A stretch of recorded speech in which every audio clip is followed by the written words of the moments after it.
comme le temps presse, nous enchaînons directement avec l'oratrice suivante. Donc, Julia Mariciccioli, de l'Université de Grenoble, qui va nous parler de La jeunesse rouge d'Ina, un roman de choc à l'adresse des Français. C'est donc à vous.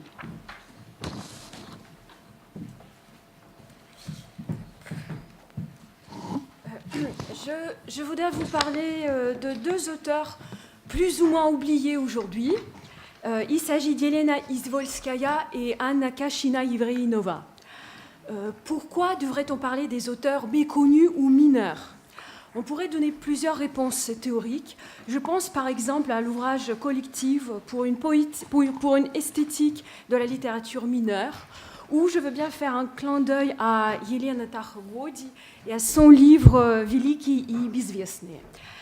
Je dirais aussi que c'est lié à la question qui nous intéresse aujourd'hui, donc à la mémoire de la Révolution, à ce qui a été écrit sur la Révolution et les conséquences de cet événement. De ce point de vue, avec ce roman qui est La jeunesse rouge d'Ina, il s'agit d'un témoignage littéraire qui révèle certains aspects de la vie post-révolutionnaire. En même temps, avec ce roman, il existe encore une question intéressante qu'on pourrait se poser. Non seulement qu'est-ce qui a été écrit sur la Révolution et ses conséquences, mais aussi comment écrire sur la Révolution et ses conséquences pour séduire le public français. Dans ce cas-là, il faudrait aborder la question de l'élaboration des stratégies d'écriture pour conquérir les Français. Et dans mon intervention, je vais essayer de répondre à ces deux questions. Avant de procéder à l'analyse du roman, je vais présenter très rapidement mes deux auteurs. Donc, Yelena Alexandrovna Izvolskaya, née en 1896 et morte en 1975, était la fille du ministre des Affaires étrangères, sous Nicolas II. Son père, Alexandre Izvolski, était également l'ambassadeur russe à Paris de 1910 à 1917. Donc, ça veut dire qu'avant et après la Révolution, Izvolskaya était à Paris avec ses parents et n'a pas connu la réalité soviétique. En 1941, elle est partie aux États-Unis et elle a fini ses jours dans ce pays. À mes yeux, Izvolskaya est une traductrice, essayiste, une journaliste, mais elle n'est pas vraiment un écrivain. Elle avait des activités littéraires. Par exemple, elle aide Joseph Kessel à écrire Les Rois aveugles en 1925. Elle lui a fourni des documents historique précieux, et elle a organisé une série de rencontres avec Miliukov et Yusupov, mais ce n'est pas elle qui a écrit ce roman. Pareil pour La jeunesse rouge d'Ina, Izvolskaya traduisait et réécrivait les textes rédigés en russe par Kashina Ivreïnova. Anna Alexandrovna Kashina-Ivreïnova, née en 1899 et morte en 1980, est une actrice et la femme de Nicolas Ivreïnov, dramaturge, théoricien et historien du théâtre.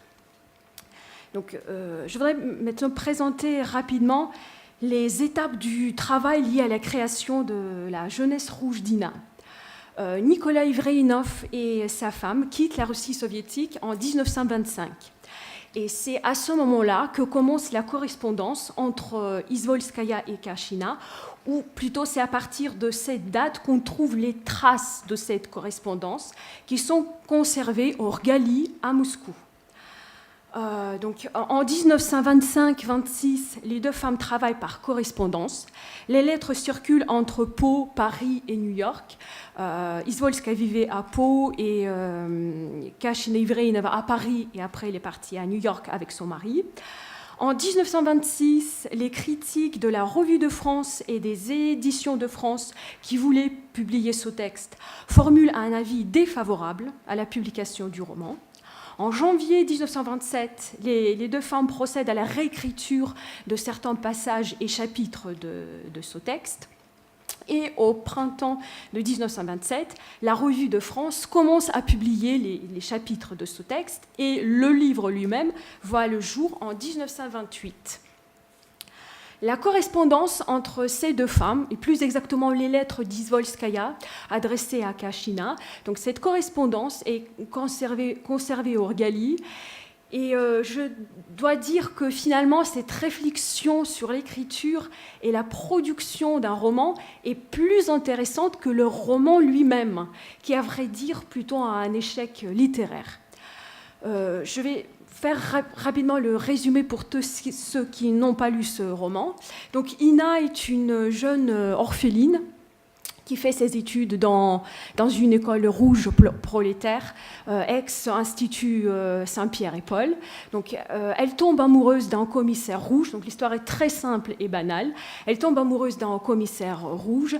Ce commissaire rouge-là, elle a été séduite par ce commissaire rouge. Elle tombe enceinte. Elle se fait avorter.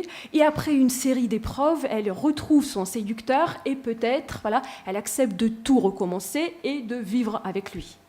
La première question qui va nous intéresser est de savoir que reste-t-il de l'image de la Révolution et qu'est-ce qui est retenu par ces deux auteurs. Il y a une dédicace qui précède ce roman, je cite, « Ce livre est dédié à la mémoire d'Hélène, morte en Russie en 1920, à l'âge de 7 ans. » Donc cette dédicace d'emblée nous plonge dans une ambiance mortifère. L'action du roman se déroule dans les années 1919-1920. Et je dois dire que la vision de la Révolution et de ses conséquences est assez stéréotypée. Donc la première caractéristique de la Révolution et des conséquences de la Révolution, tout est envahi de rouge, tout devient rouge. Les enseignes des boutiques, l'institution des jeunes filles nobles se transforme en école prolétaire, école rouge, école Lénine. Le baptême, qui est un rituel religieux, se transforme en rituel d'initiation rouge. Et même la langue russe est rongée par la lèpre rouge. Donc on voit bien ici la métaphore d'une maladie dangereuse et grave qui contamine tout. Et ce n'est pas par hasard que les premiers titres de ce roman étaient « La fièvre écarlate »,« Le mal écarlate » ou « La jeunesse rouge » tout court. Deuxième caractéristique, tout se détériore, se dépouille, se vide. Les objets, je cite, « Une somptueuse maison agonisée, elle perdait des écailles sanguinolentes. » Les gens aussi ont beaucoup souffert. Je cite, « Les familles sont mises en miettes par la Révolution et la vie elle-même perd son sens. » Je cite, « On avait dépouillé l'existence de tous les accessoires habituels. Elle était nue et comme honteuse de montrer tant de plaies. » Finalement, la vie se transforme en une nuit profonde. Les gens autour ne sont que des cadavres et Pétrograd, cette belle ville, est une, je cite, « cité foudroyée par la lave ». Ce roman présente une narration traditionnelle à la troisième personne, avec un narrateur omniscient et la focalisation zéro. Le narrateur donne une vue complète sur l'histoire et les pensées de ses personnages. Et ce qui est curieux, c'est que le désespoir dévastateur du narrateur est confronté à l'élan sentimental d'Ina. Quand elle pense à son commissaire rouge, elle se dit, je cite, « Il était assurément le messager d'un paradis terrible, l'annonciateur d'un prestigieux enfantement. » Donc Ina, amoureuse de ce Razviev, voit en lui un chevalier, un paladin rouge.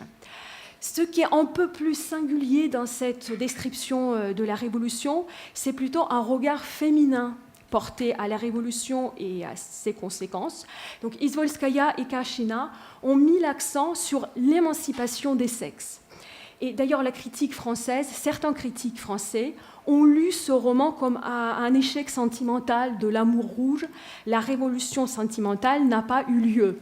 Je cite, « C'est la période où les vainqueurs, persuadés qu'ils étaient des titans, voulaient recommencer la création, forger l'amour et le mariage sur l'enclume rouge. » Izvolskaya et Kachina voulaient opposer, je cite, aux soupirs, larmes, rêvasseries au clair de lune, l'amour charnel et quelque peu bestial, le mariage qui fait penser à un contrat d'affaires et les déclarations d'amour parsemées de citations de Lénine et de Marx. Donc ces réflexions sur l'émancipation visaient les articles et les romans d'Alexandra Kollontai, donc engagée dans le féminisme, comme on dit aujourd'hui, et désireuse de libérer les femmes du poids du passé. Donc pour nos deux auteurs, C'est le komsomol qui incarnait en quelque sorte le mal absolu, l'esprit libertin et débauché qui engloutissait les jeunes filles russes. Donc je passe à ma deuxième question. Comment écrire ce roman sur les conséquences de la révolution de façon révolutionnaire ? Izvolskaya et Kachina avaient envie d'écrire un roman de choc, comme elle le disait elle-même, un roman de choc au niveau du contenu. Donc c'est pour cette raison qu'ils ont opté pour, je cite, le matériel sensationnel. Un roman de choc aussi au niveau du système des personnages, parce qu'ils voulaient inventer des personnages spécifiquement soviétiques, engendrés par le monde nouveau. Et à mon avis, elle voulait aussi imiter, reconstituer, tel un puzzle, la manière d'écrire soviétique de choc. Pour le système des personnages, les deux auteurs avaient plusieurs sources et modèles d'inspiration. Donc, tout d'abord, ils ont suivi les conseils de Nikolai Yevreïnov, qui disait que l'héroïne devrait dire quelque chose de nouveau. Voici ce qu'écrit Izvolskaya à Kachina au sujet d'Ina. Je cite, « Elle est dynamique, active, agitée, comme la vie moderne. » Et donc, dans cette correspondance, on voit bien que Izvolskaya oppose une héroïne poétique, et on pourrait dire romantique, du XIXe siècle, à une héroïne dynamique, moderne. Et donc ici, Izvolskaya insiste sur l'emploi de cet adjectif dynamique. C'est aussi parce qu'elle fait référence à la poésie dynamique de Pasternak, qui a été lue de cette manière par certains critiques de l'émigration. Donc, une autre source d'inspiration pour leur héroïne dynamique, c'était le roman de Herbert Wells, Le père de Christine Albert. Donc, comme on sait, cette Christine Albert, elle aussi, c'était une fille active, agitée, elle transgressait les normes et elle n'était pas comme les autres. Et finalement, le contexte littéraire français lui-même obligeait les deux auteurs à abandonner cette recherche d'une héroïne plutôt traditionnelle, sentimentale et romantique. Voici ce qu'écrit Izvolskaya à Kachina. Ici, donc c'est-à-dire en France, ici, ils décrivent les perversions, les raffinements, les complications psychologiques et pathologiques. Donc il fallait absolument inventer une héroïne moderne. En ce qui concerne leur manière d'écrire, la construction d'ensemble et la facette générique de ce travail, ici aussi, les deux auteurs avaient quelques sources d'inspiration. Donc c'est la prière d'insérer, conservée organique, qui nous informe de leur vision d'ensemble. Donc Izvolskaya et Kachina considéraient qu'ils ont écrit un roman de mœurs.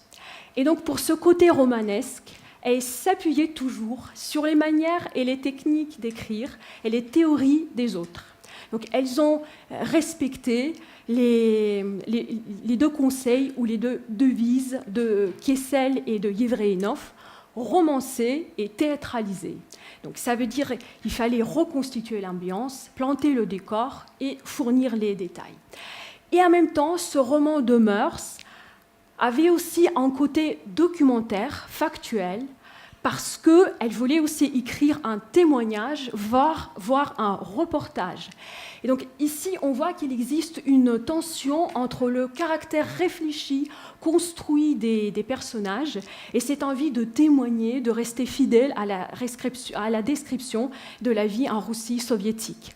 Donc on pourrait dire ici aussi que Izvolskaya et Kachina ont travaillé plutôt dans le sillage de Kessel, qui lui aussi, dans Les Rois aveugles, mélangeait des registres et utilisait à la fois les éléments fictionnels et les témoignages, les documents authentiques.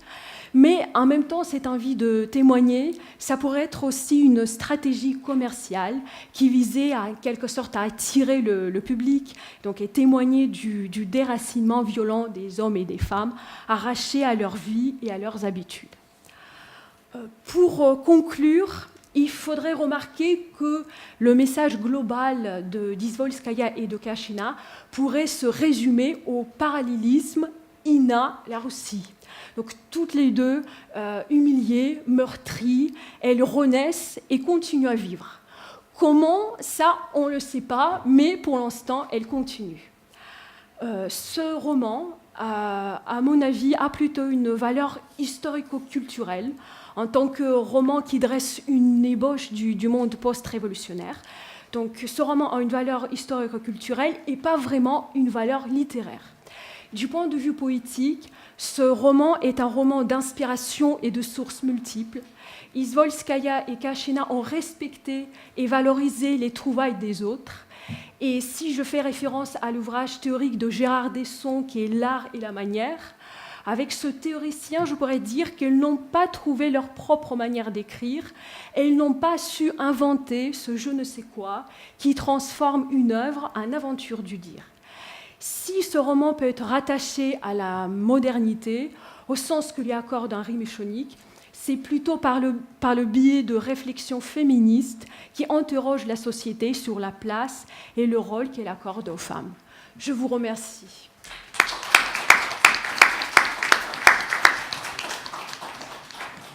Bien, merci infiniment. Je pense qu'il y a beaucoup de questions, mais pour l'instant, elles sont suspendues.